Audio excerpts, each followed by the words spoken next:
Intellectual property is one of the, if not the, greatest assets a business can own.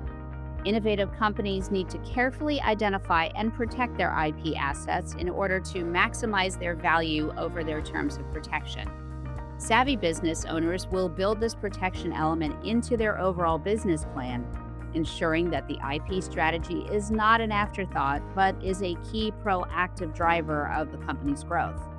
The alignment between the two is critical and ensures that both strategies support the overall goals of the business. In Baker Hostetler's third annual IP Perspectives Thought Leadership piece, BHIP, the Intellectual Property Practice Group highlights myriad IP-related topics that are at the forefront of industry developments and current challenges and trends. I'm Leanne Lee, and you're listening to Baker Hosts. On today's episode, we discuss innovation under lock, protecting IP assets. To provide us with insight into this topic, we have Tim Casey, a partner in the Intellectual Property Group at Baker Hostetler. Tim is the Seattle partner in charge and the Seattle intellectual property leader, and he has practiced IP and technology law for more than 35 years. Welcome to the show, Tim. Thank you. Happy to be here.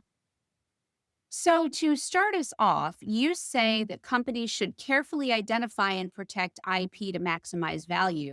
But what does that entail? There are a number of different types of IP, and the strategy is necessarily different depending on the type involved. But I can use patents as an example. Many companies, patent protection is more reactive than proactive. This can be true when the company has a patent protection program managed by in-house attorneys. I know, because I was in-house for 12 years myself. But this is often the result of the company waiting for scientific management or different inventors to identify what they think might be patentable, instead of counsel proactively working with scientific management and marketing to identify internal projects with the greatest business potential, as well as the greatest potential for meaningful patent protection. Okay, so that covers the identifying part. Now, what about the protecting part?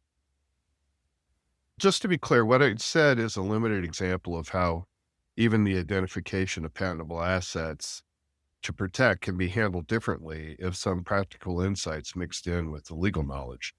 The same holds true for the type of protection to pursue, and it can be a very long list of strategies to consider. I'll give you some examples. Even if something's patentable, can it be claimed in a way that's possible to tell if a competitor is infringing?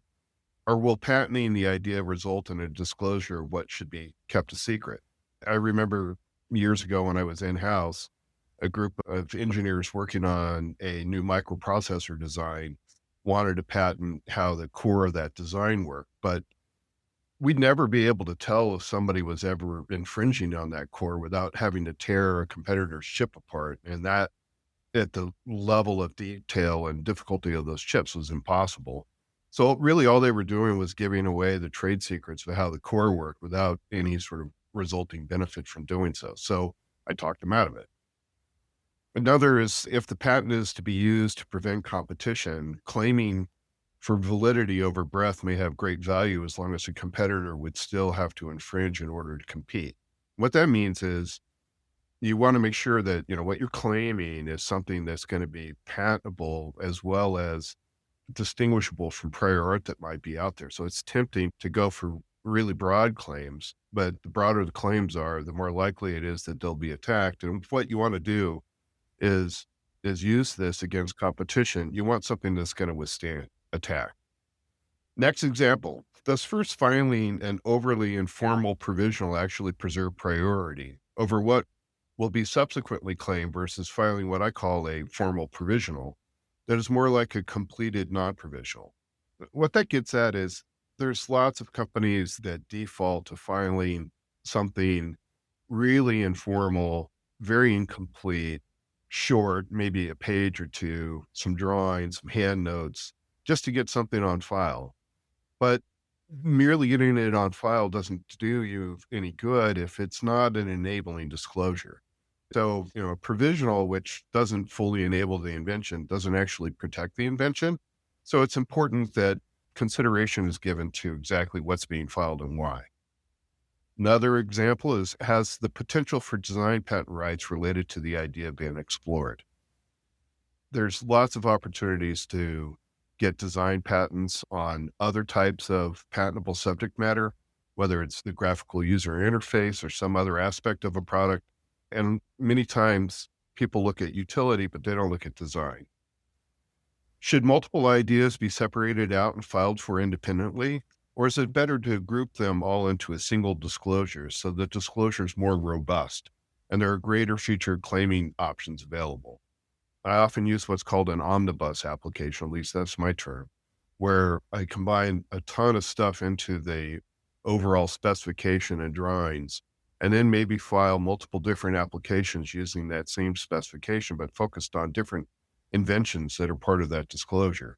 And that robustness of that disclosure gives me lots of options in the future during prosecution. If I need to add things or change things, I have the opportunity to get around it. Whereas if you file a very short specification, the technical details that you may need in the future to get around some prior art may not be there. Lastly, are the claims being drafted in a way to eliminate joint tortfeasor enforcement issues? These are just a few examples of what should go into the initial phase of a robust patent protection program. There are many additional phases and considerations along the way, and every type of IP has its own strategy. Great. Now, you also mentioned maximizing value. What does that involve? I touched on part of this aspect when I talked about determining whether claims can be infringed. I've seen brilliant inventions patented in such a way that it's not possible to prove infringement, as I use an example of, by observing how a competitive product or service operates, or even by taking the potential infringing product apart. If the patent can't be enforced, even if you have no real intention of doing so, it has no real value.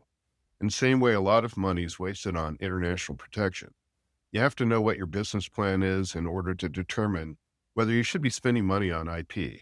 If your primary market's the US and the value of your company is largely based on your ability to protect that market, then spending a substantial portion of your IP budget getting patents outside the US doesn't really make any sense.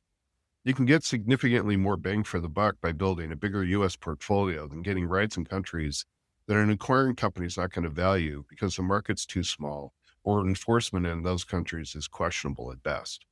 Much of what you've talked about so far is on the protection side. Although you mentioned enforcement a few times, how does the strategy carry over to monetization? There are really two sides to this, sale and license. One aspect of the sales side is the enhanced value of the underlying business to which the IP is assigned, but IP can also be sold on its own. There are some limits to this, obviously, because trademarks can't be sold without the underlying goodwill and other limitations like that. Too often, companies abandon IP assets rather than attempt to find out if there's an alternative market for them. When they are abandoned, they become public domain and anyone can use them. But if they're sold, another party may be able to continue to get value out of them and be willing to pay you for that, either upfront or contingently. As long as you manage this in a way that won't be likely to come back to harm your business, there could be pure upside. Both companies for which I headed IP operations became profit centers by the time I left, which, if maintained, only fueled strategic action going forward. However, almost universally, whether one's looking at selling assets or licensing them in the end, whether IP has value depends on what can be done with it. And by that, I mean whether it can be enforced. If you can't prove infringement, claims are too broad. If there are blatantly obvious workarounds created during prosecution, the enforcement value of the asset can be greatly compromised. Licensing is ultimately about negotiation, and if the IP asset owner lacks leverage over the potential licensee, then there's little incentive to do a deal. Maximizing value is about preserving options to enforce, even if you have no intention of doing so. Sure, that makes sense. And I just have one final question for you. What is a company to do then if they want to develop or improve upon their IP strategy overall? First, IP needs to be clearly thought of by management of the company as more of a critical, intangible asset than a budget line item. Managing costs, of course, is important, but the tendency is to budget towards specific numbers of filings and responses. For example, so many patents, so many trademarks, so many copyright registrations, etc. Getting out of this mindset a bit enables companies to also budget some money towards an IP audit focused on identifying what they're doing right and where they can do things differently, with a focus on improving the overall IP lifecycle so as to better manage costs, maximize value, and potentially explore monetization strategies. If you're interested in that, we are more than happy to help you. This has been a great conversation. Thank you, Tim. If you have any questions for Tim, his contact information is in the show notes. As always, thanks for listening to Baker Hosts. Comments heard on Baker Hosts are for informational purposes and should not be construed as legal advice regarding any specific facts or circumstances. Listeners should not act upon the information provided on Baker Hosts without first consulting with the lawyer directly. The opinions expressed on Baker Hosts are those of participants appearing on the program and do not necessarily reflect those of the firm. For more information about our practices and experience, please visit bakerlaw.com.